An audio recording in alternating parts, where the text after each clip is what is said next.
My family disowned me 2 years ago, convinced by my sister that I had embezzled her business funds. I vanished, quietly built a fortune, and bought a home.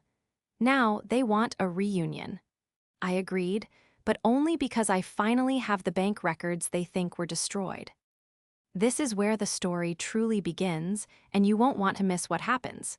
Make sure you're subscribed to see it through to the end. We're always curious. Where in the world are you all watching from today? Let us know in the comments.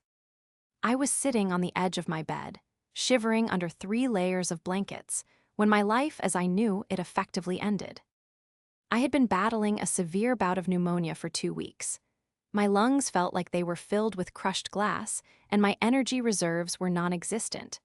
I was staying at my parents' house, the house I had grown up in, because my doctor had advised against me being alone while my fever was this high. I remember feeling grateful, in a hazy, feverish way, that I had a family who could take me in during a moment of physical weakness.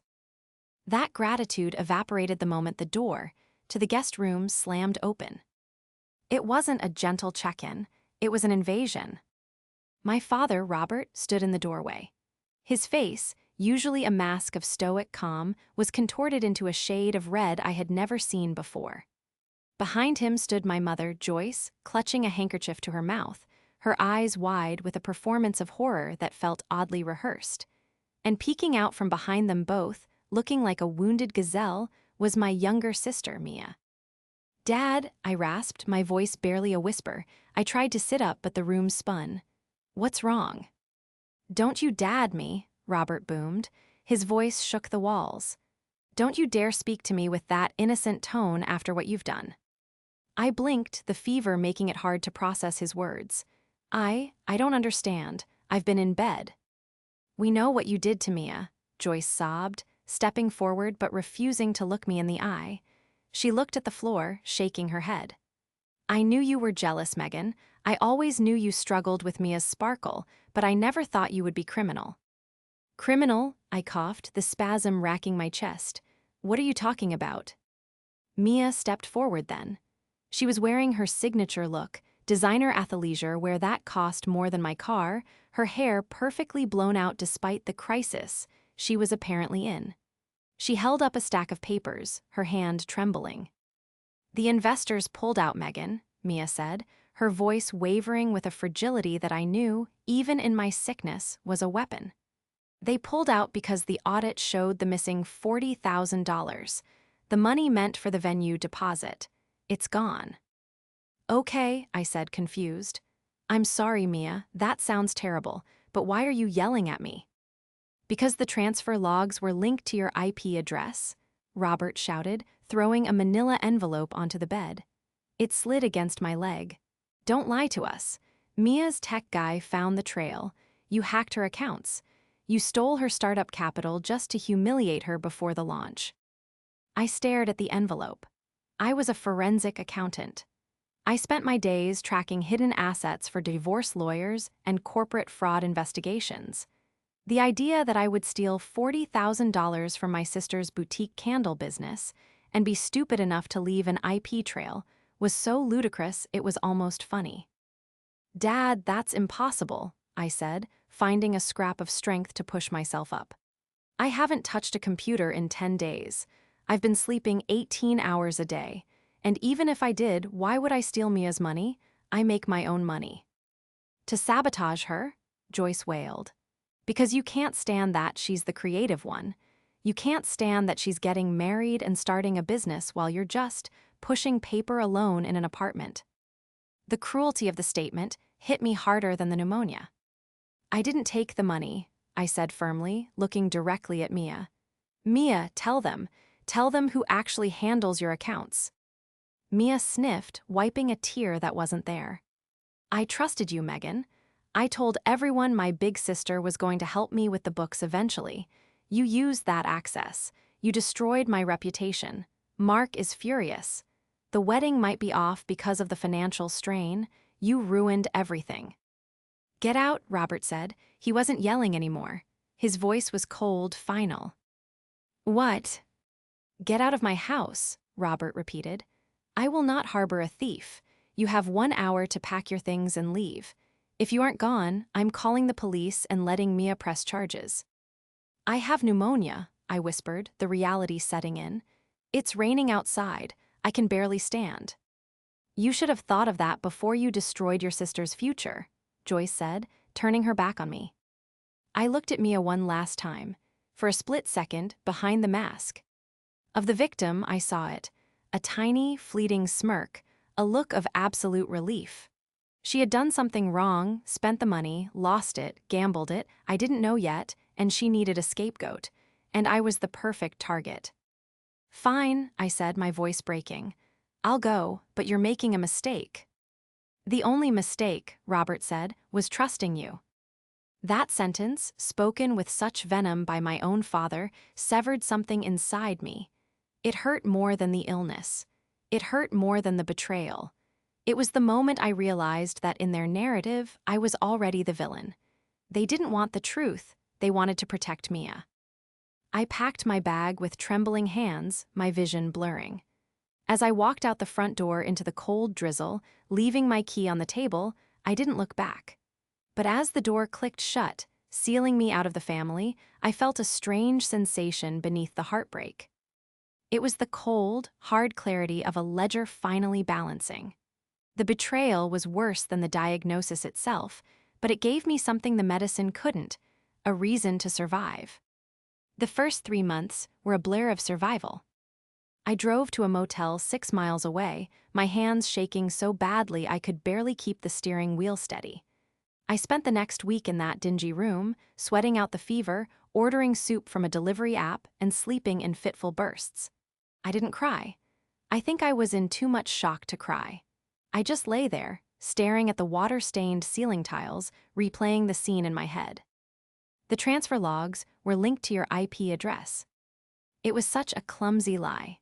Any tech guy Mia hired would have been someone she could manipulate, or perhaps someone who didn't exist at all. Mia knew just enough buzzwords to fool Robert and Joyce, who still typed with their index fingers and thought the cloud was a physical place. Once my fever broke and I could stand without holding onto the wall, I went back to my apartment. I expected calls. I expected an apology text saying, "We overreacted, please come home." The phone remained silent. I checked social media. A mistake. Mia had posted a long, emotional status update. Heartbroken to announce that Lumina Sense is being put on hold due to unforeseen financial criminal activity committed by a close family member. I am devastated, but I will rise. Thank you for your privacy. The comments were a cesspool of sympathy for her and vitriol directed at the unnamed family member. Cousins I hadn't seen in years commented with angry emojis. My aunt posted, "We always knew she was dark inside, honey. You stay strong." They had scrubbed me out, just like that. I blocked them, all of them. I threw myself into my work. I was a forensic accountant, and I was good at it. I took on extra cases. I worked weekends. I stopped dating. I stopped going out. I converted my sadness into billable hours. When you are alone in the world, money stops being a luxury and starts being a fortress. I needed walls, and I needed them to be made of financial independence. 6 months in, I got a promotion. 1 year in, I started my own consultancy firm. 18 months in, I bought a house. It wasn't just a house. It was a sprawling, mid-century modern estate on the edge of town, with floor-to-ceiling windows and a garden that required a landscaper. It was the kind of house Joyce would have killed to brag about at her bridge club. But they didn't know. To them, I was likely still the struggling, jealous sister living in a cramped apartment, possibly in jail for embezzlement. I never corrected them. I let the silence stretch. Then came the letter. It arrived 2 years to the day after I was kicked out. A heavy, cream-colored envelope with Robert's handwriting. I stood in my sleek, sun-drenched kitchen, holding the envelope over my marble island. My hand didn't shake this time. I used a letter opener to slice it open. "Megan, it has been 2 years. Your mother and I have been doing a lot of praying. Mia is getting married finally. Mark and her worked things out after the disaster you caused. and we are hosting a grand family reunion engagement party at the country club next month. We believe in forgiveness. We want you to come. We are willing to pay for your ticket and your hotel. We assume you cannot afford the travel. We also think it would be healing if you gave a short speech, just to clear the air, to admit your mistakes and ask for the family's blessing again. It's time to put this behind us. Don't be stubborn, come home. Dad. I laughed. It was a dry, humorless sound that echoed off the high ceilings. They weren't inviting me because they missed me. They were inviting me because a grand family reunion looks bad if one daughter is missing. It raises questions. They needed a prop. They needed the prodigal daughter to return, head bowed, admitting she was the villain so that Mia could shine even brighter as the benevolent saint who forgave her. They wanted me to clear the air. I walked over to my home office. It was a state-of-the-art setup with 3 monitors and a secure server rack in the corner. I sat down and woke up the screens. I opened a folder I had named Project Gaslight. Inside were 2 years of data, not just my data, theirs. See, they had forgotten one crucial thing about kicking a forensic accountant out of the family. I had set up their entire digital life. I had configured Robert's Wi-Fi, I had set up Joyce's cloud backups, and I had synced Mia's business accounts to the family server years ago to help her with taxes. When they kicked me out, they took my key, but they never changed their passwords. I clicked on a subfolder titled Mia's Stolen Funds. I looked at the PDF I had compiled months ago, just for my own peace of mind. It wasn't a hack. It was simply data that had been automatically backed up to a shared drive they asked me to manage 5 years ago and never revoked access to. I read the letter again. We assume you cannot afford the travel. I picked up my phone and dialed the number for the country club where they were holding the event. Reservations, a cheerful voice answered. Hi, I said, my voice smooth and steady. I'm calling regarding the Miller reunion next month. I'll be attending, and I'd like to confirm that the venue has audio-visual capabilities. I've been asked to give a speech, and I have a presentation. Yes, ma'am, we have a full projector and screen setup. Perfect, I said. I'll see you then. I wasn't going there to apologize. I was going there to give them exactly what they asked for. I was going to clear the air. To understand why I agreed to walk back into the lion's den, you have to understand Mia. Mia was 3 years younger than me, and from the moment she was born, she was the protagonist of the family. She was louder, brighter, and needier. When we were kids, if I got an A on a report card, the dinner conversation would inevitably shift to how creative Mia's C+ drawing was. It wasn't that my parents didn't love me. It was just that loving Mia was a full-time job. She was a chaotic force of nature. She consumed attention like oxygen. By the time we were in our 20s, the dynamic was set in stone. I was the reliable one, the boring one. I was the one who fixed the printer, did the taxes, and drove them to the airport. Mia was the free spirit. She dropped out of 3 different colleges. She started a jewelry line that failed, a dog-walking service that ended when she lost a client's poodle for 6 hours, and finally, Lumina Scents, the candle business. Joyce and Robert enabled her every step of the way. They bailoed her out of credit card debt twice. They paid her rent just for a few months that turned into 4 years. They were terrified of her temper. If Mia didn't get her way, she would spiral, crying, screaming, threatening to cut them off. It was emotional terrorism, and they negotiated with the terrorist every single time. I was the only one who ever told her no. 6 months before the theft, Mia had come to me asking for a loan.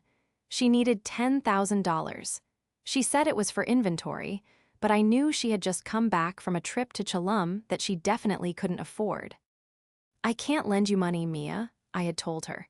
You haven't paid back the last $2,000. You need a business plan, not a handout. She had looked at me with eyes cold as ice. You think you're better than me because you have a 401k, Megan? You're just a miser. You want me to fail. That was the seed. I realized later that was the moment she decided I was an enemy. Now, as I prepared for the reunion, I did my due diligence on the current situation. I used my resources to look into Lumina Sense again. It turned out the business had relaunched 6 months ago. Mia was all over Instagram, posing with her fiancé, Mark. Mark was a nice enough guy, a soft-spoken architect who seemed perpetually dazed by Mia's intensity. He came from money, old money. That was Mia's real career goal, marrying well. I dug deeper into the public records. Robert and Joyce had taken out a second mortgage on their house 6 months ago. The timeline aligned perfectly with Mia's relaunch and the deposit for this massive reunion at the country club. They were bleeding themselves dry to keep up the facade of the perfect family, bankrolling Mia's lifestyle and this extravagant party to show the world that the Millers were thriving. And then there was the antagonist herself, Mia. I found a recent video she had posted. She was sitting in her car, the ring light reflecting in her eyes. "So excited for the family reunion," she chirped, talking to her followers. "It's been such a hard road. We've had to cut out toxic elements to get to this place of peace. But sometimes you have to protect your energy, you know? Can't wait to share the big day with you all." Toxic elements. She was building a brand. On her victimhood, she was selling candles named Resilience and Forgiveness. I leaned back in my chair, watching the video loop. She looked polished. She looked convincing. She looked like the golden child who had overcome the criminal actions of her jealous sister. But as I watched, I noticed something else. A new car in the background of her video, a luxury SUV. I paused the video and zoomed in. I ran the plate. Leased in Robert's name. She wasn't just lying about the past. She was actively cannibalizing our parents' retirement, and they were thanking her for it. The phone rang again. It was a number I didn't recognize, but the area code was local to my parents. I picked it up. "Hello. Is this Megan?" The voice was hushed, nervous. It took me a second to place it. It was Aunt Carol, Joyce's sister, the one who had commented that I was dark inside. "Hello, Aunt Carol," I said, my voice neutral. "Oh, thank goodness. Your mother gave me your number. Listen, dear," she lowered her voice even further. "I just wanted to give you a heads up about the reunion." "A heads up?" "Yes, Mia, well, she's bringing a special guest. A lawyer. She's been telling people that if you don't apologize publicly, she's going to have him serve you with a lawsuit for the stolen money right there at the dinner. To put the matter to rest." I felt a cold smile touch my lips. "She's planning to sue me, at the party." "She says it's the only way to get closure," Aunt Carol whispered. "I just thought you should know. Maybe just write a check, Megan, even if you didn't do it just to keep the peace. Your father is so stressed." "Thank you for telling me, Aunt Carol," I said genuinely. "That is very useful information." "So you'll pay." "I'll see you at the reunion," I said and hung up. They weren't just luring me there to be a prop. They were luring me there to be a piñata. Mia wanted to beat the money out of me publicly, cementing her victory. She wanted a show. I looked at the printer as it whirred to life, spitting out the final page of a bank statement from the Cayman Islands. "Okay, Mia," I whispered to the empty room. "Let's give them a show." The week before the reunion wasn't spent shopping for a dress or writing a groveling apology. It was spent in what I called the war room. My dining room table had disappeared beneath a sea of color-coded binders, printed bank statements, and timelines taped to the massive sliding glass doors that overlooked my garden. I treated this not as a family dispute, but as a high-stakes corporate audit. In my line of work, emotion is a liability. Data is the only currency that matters. I needed to do more than just prove I didn't take the $40,000. That was defense. I needed to go on the offense. I needed to dismantle the entire narrative Mia had constructed over the last 2 years. I started with the smoking gun from that terrible night, the IP address. Robert had claimed the transfer was linked to my IP. At the time, I was too sick to argue, but now, Sitting with a cup of black coffee and 3 monitors humming, I dug into the server logs from 2 years ago. It took me less than 20 minutes to find the anomaly. The transfer had been initiated from a device on the family Wi-Fi network, but the MAC address, the unique digital fingerprint of the device, didn't match my laptop. It didn't match my phone. It matched a device labeled Mia's iPad Pro. But she had been clever, or at least she thought she had. She had used a VPN, a virtual private network, to mask the location, routing the signal through a server that, coincidentally, was hosted by the same ISP I used at my apartment. To a layman like my father, who looked at a simple summary log provided by Mia's tech guy, it looked like the traffic came from my house. "Sloppy, Mia," I muttered, highlighting the line on the spreadsheet. "Lazy and sloppy." But I didn't stop there. I followed the money. The $40,000 had gone into a holding account under a shell company name, Lux Consulting LLC. It sounded legitimate, but a quick search of the state business registry showed the LLC was dissolved 3 months after it was formed. The registered agent? A P.O. box in a town 2 hours away. I hired a private investigator, a retired cop named Henderson, whom I used for difficult divorce cases, to physically check the P.O. box owner. He called me back 2 days later. "You're not going to believe this, Megan," Henderson's gravelly voice crackled over the speakerphone. "The P.O. box is registered to a Mark Davison." I froze. Mark, her fiancé. "No," Henderson said. "Not the fiancé. I ran a background check. This Mark Davison is a 24-year-old personal trainer in the city. Looks like an ex-boyfriend, or a current one." My stomach turned. Mia wasn't just stealing to cover business losses. She was stealing to fund a lifestyle or a person that her perfect fiancé knew nothing about. I kept digging. I pulled the credit reports for my parents. It was a bloodbath. They had co-signed 3 loans for Mia in the last year alone. Their retirement savings were down 40%. The second mortgage I had suspected was real, and it was an adjustable rate nightmare that was about to balloon. Then I found the piece de resistance. I was cross-referencing Mia's social media posts with her bank withdrawals, which I could see because she was still using the joint account with Mom for business expenses. Post date August 12th. Mia poses with a limited edition designer handbag. Caption, "Hubby-to-be spoiled me, blessed." Bank transaction August 11th. Withdrawal of $4,500 from Robert and Joyce joint checking. Memo, venue deposit. She was cannibalizing our parents' future to buy props for her Instagram life, all while crediting Mark for the gifts to keep him happy and blaming me for the losses to keep our parents angry. It was a perfect triangle of manipulation. I printed the side-by-side comparison, the photo of the bag and the bank statement showing the withdrawal. I put it in the binder. By Friday night, I had a 60-slide presentation. It detailed the IP spoofing, the money trail, the fake LLC, the secret boyfriend's payoffs, and the systematic draining of our parents' accounts. I saved it to a USB drive, then I saved it to the cloud, then I emailed it to myself. I looked at the sleek black dress hanging on the door of my office. It was sharp, professional, and expensive, armor for the modern woman. "Clear the air," I whispered, repeating my father's request.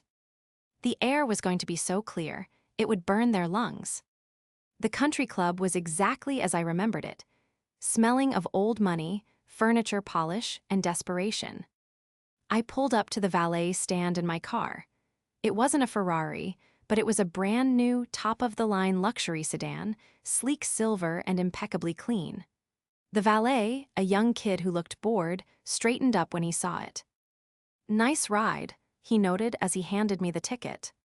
"Keep it close," I said, handing him a 20. "I won't be staying late." I walked up the grand staircase.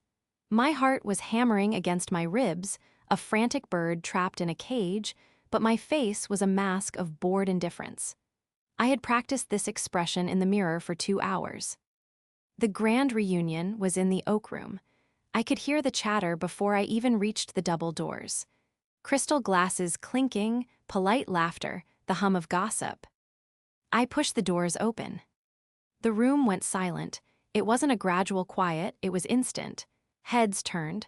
Conversations died mid-sentence. I stood in the doorway, framed by the light from the hall. I wasn't the sick, shivering girl in sweatpants they remembered.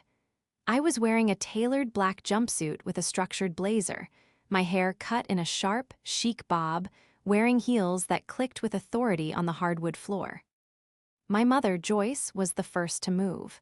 She rushed over, her face a mixture of confusion and irritation. She was wearing a pastel dress that looked too young for her, and I noticed immediately how tired she looked. The lines around her eyes were deep. "Megan," she hissed, stopping a foot away from me. She didn't hug me. She didn't smile. She looked me up and down, her eyes lingering on the designer bag on my shoulder. "You're late. And what is this? Did you rent a car? We told you we would cover an Uber." "Hello, Mother," I said calmly. "I drove myself. I'm doing well." "Well, you certainly put on a show," she muttered, grabbing my arm and pulling me toward a corner, away from the guests. "Listen, we need to go over the schedule. Dinner is at 7. Speeches are at 7:30. Your father and I have written out a few bullet points for you." She shoved a folded index card into my hand. I looked down at it. 1. Express gratitude to Mia for forgiving me.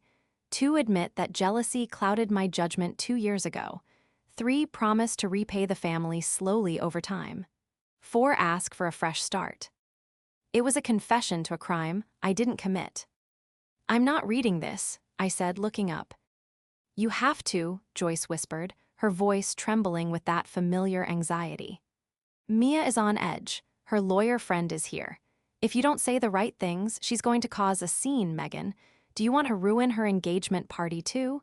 Haven't you done enough?" "I prepared my own speech," I said, tucking the card into my pocket. "Don't worry, it addresses everything." Before she could argue, a voice cut through the air. "Well, look who decided to show up." I turned. Mia was standing there holding a glass of champagne. She looked stunning, I had to admit. White dress, perfect tan, diamonds glittering at her throat, but her eyes were hard. Mark stood beside her, looking uncomfortable. He gave me a small, awkward wave. "Hi, Mia," I said. "Hi, Mark." "I'm surprised you came," Mia said, stepping into my personal space. She smelled of expensive perfume and wine. "I thought you'd be too ashamed." "Dad invited me," I said. "He said you wanted to clear the air." "I want my money," Mia said, her voice dropping to a whisper so Mark wouldn't hear. "And I want you to admit what you are in front of everyone. If you try to spin some story, I swear to God, Megan, I will bury you. My lawyer has the paperwork ready to garnish your wages, assuming you have wages." I looked at her, really looked at her. Beneath the makeup, I saw the fear. She was vibrating with it. She needed me to confess because if I didn't, the holes in her story would start to show. "I'm sure Mark is very interested in the finances," I said, shifting my gaze to him. "Mark, how is the investment portfolio doing? The one Mia manages." Mia stiffened. "Don't talk to him." "It's okay," Mark said, confused. "We've had some setbacks. The wedding costs are high." "Setbacks," I repeated, "like the venue deposit." Mia's eyes went wide. "Shut up, Megan." "I'm just making conversation," I said, smiling thinly. "I'll see you at the podium, Mia." I walked away, leaving them standing there. I could feel Mia's eyes boring into my back. I walked straight to the AV technician at the back of the room. "Hi," I said, handing him my USB drive. "I'm the 7:30 speaker. This is the presentation. Do not, under any circumstances, play it until I give the signal, and once it starts, do not stop it." The tech, a bored teenager in a polo shirt, shrugged. "Whatever you say, lady." The trap was set. The hour between my arrival and dinner was a masterclass in social isolation. My relatives, aunts, uncles, cousins I used to babysit, treated me like I was radioactive.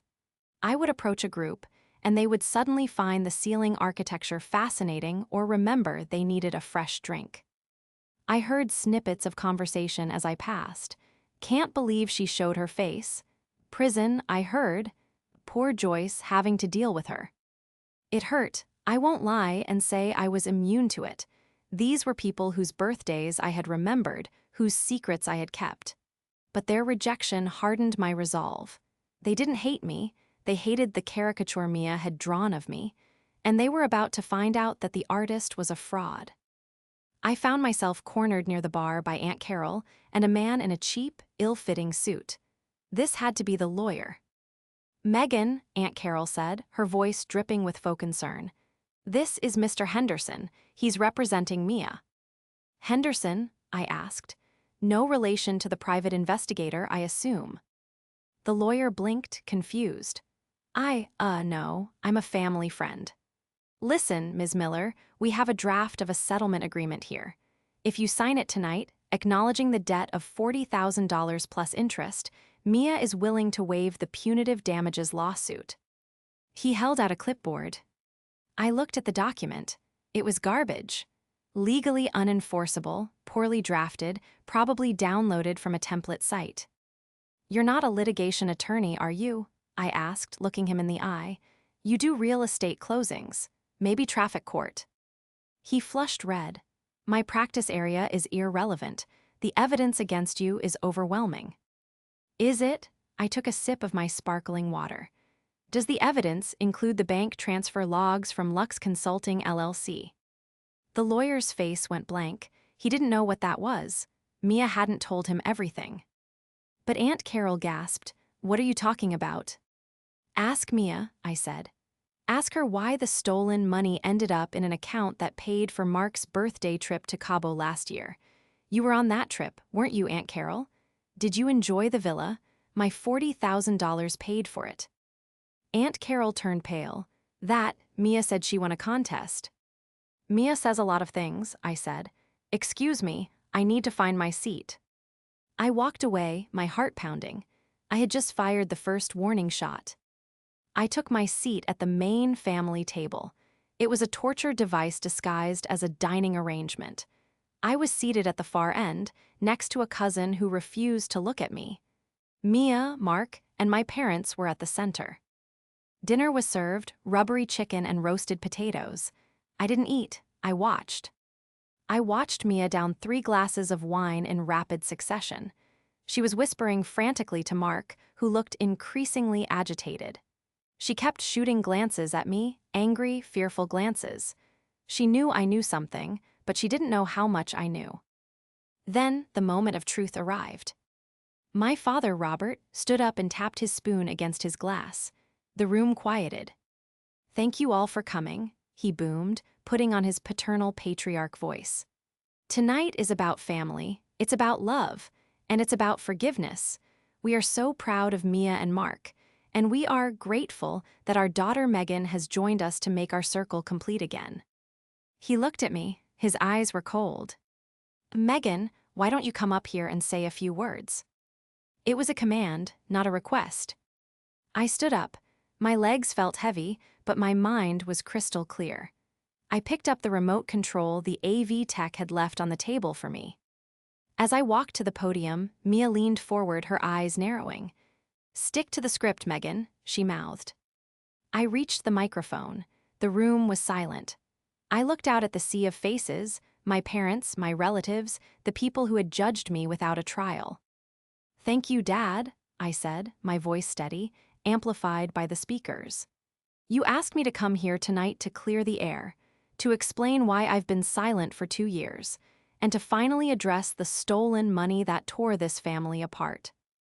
I paused. I saw Joyce nod encouragingly, thinking I was about to apologize. "For 2 years," I continued, "I have been the villain of this story, but I am a forensic accountant. I don't deal in stories, I deal in facts." I raised the remote. "And I think it's time you all saw the receipts." I clicked the button. The massive projection screen behind me dropped down, and the lights in the room dimmed. The first slide appeared in high definition. It wasn't an apology. It was a bank statement titled, "The Unauthorized Withdrawals." A collective gasp went through the room. Mia dropped her wine glass. It shattered on the floor, the sound exploding like a gunshot. "What is she doing?" Joyce shrieked. "Turn it off," Mia screamed, standing up, her face twisted in panic. "Turn it off right now." "I'm just getting started," I said into the microphone, my voice calm and dangerous. "Sit down, Mia. We have a lot of math to get through." "Turn it off," Mia shrieked again, lunging toward the AV table. But I had anticipated this.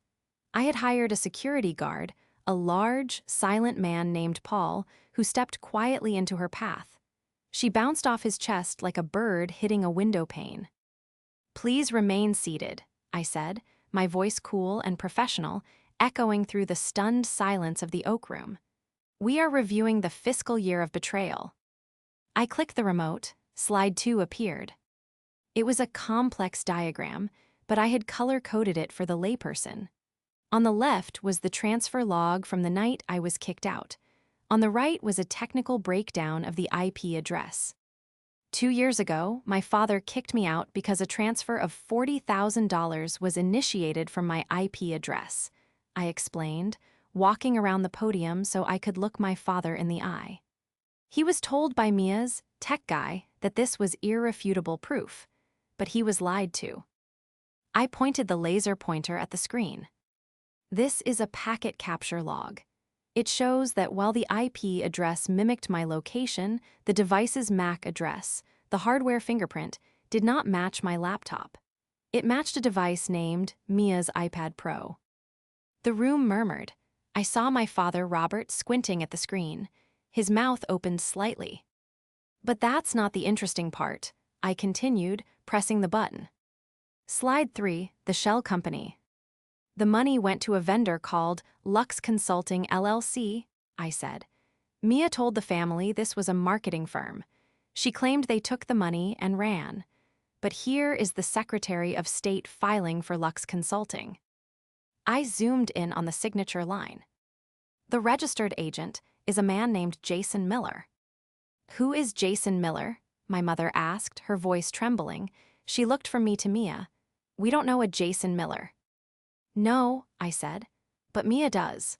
Jason is a personal trainer at the gym Mia joined 3 months before the theft, and according to these Venmo transactions between them." I clicked again. A long list of payments appeared on the screen, accompanied by heart emojis and captions like "Thanks for the workout" and "Secret Weekend Fund."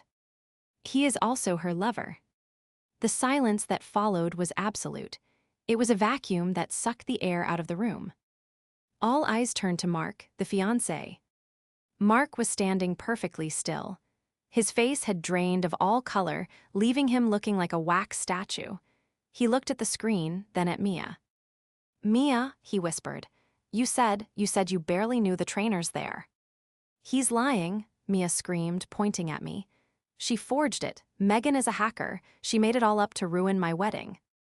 "Did I forge this too?" I asked. Slide 4, the lifestyle audit. This was the slide that destroyed her. It was a split screen.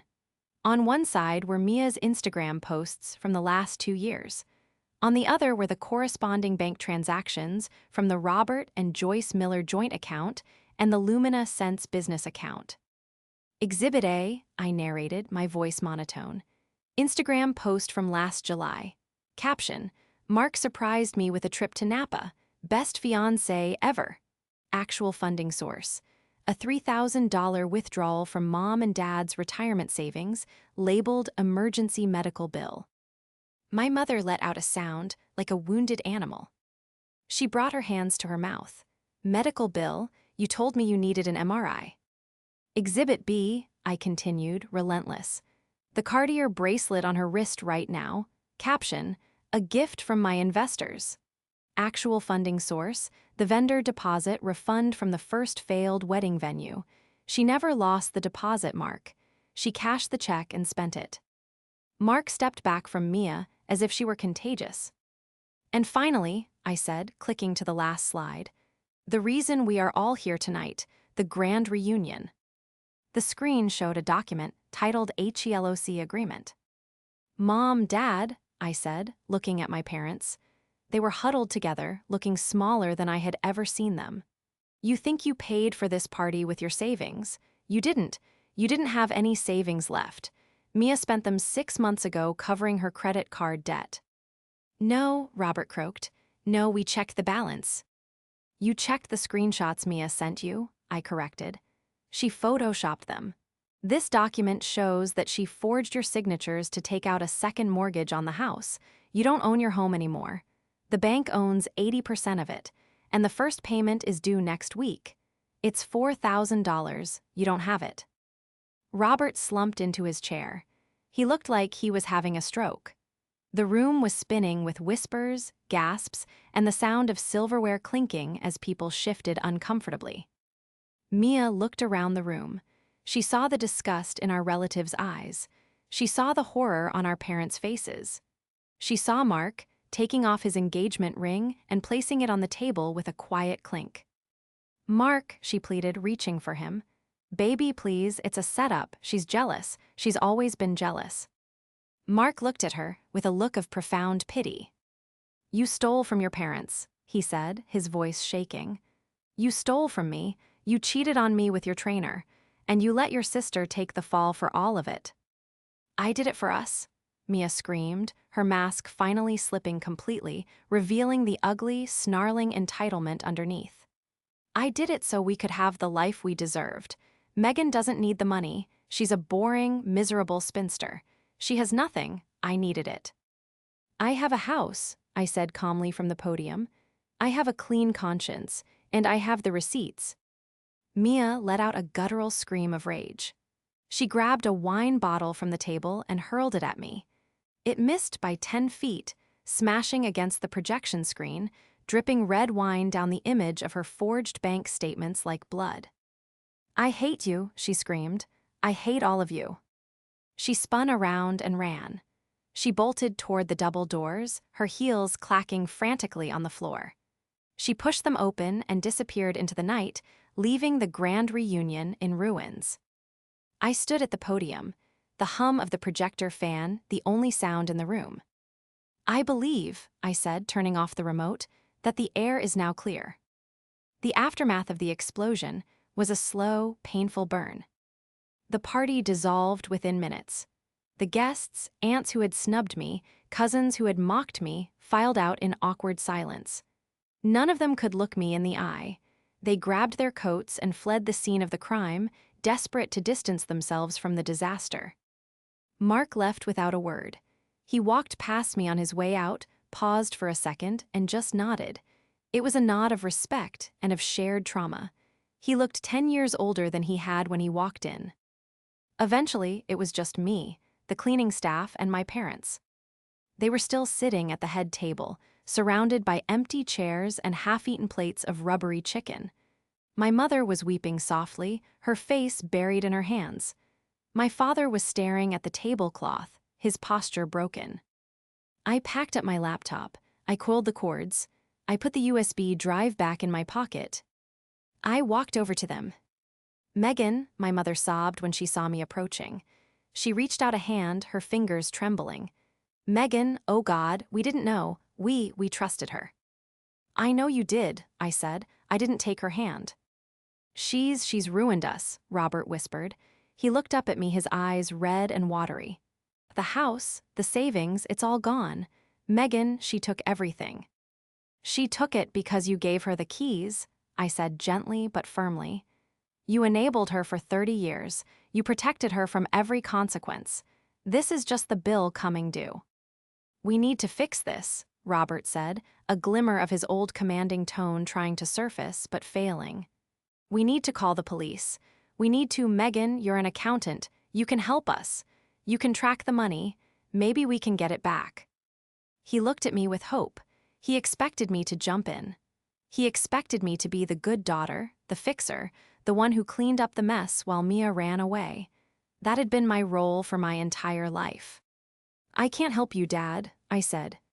He blinked. What, but you're family. I was family when I had pneumonia and you kicked me out into the rain, I said. I was family when you accused me of being a thief without a shred of proof.